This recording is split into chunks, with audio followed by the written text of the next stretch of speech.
Sakal Gunar Vande Guru Sri Charanaravindan.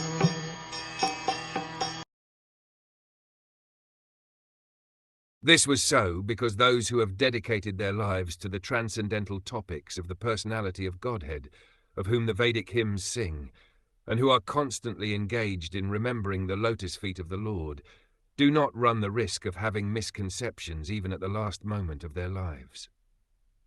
The highest perfection of life is attained by remembering the transcendental nature of the Lord at the last moment of one's life.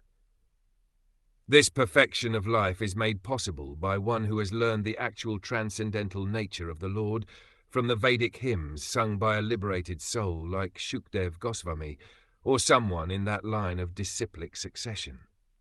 There is no gain in hearing the Vedic hymns from some mental speculator. When the same is heard from an actual self-realized soul and is properly understood by service and submission, everything becomes transparently clear. Thus, a submissive disciple is able to live transcendentally and continue to the end of life.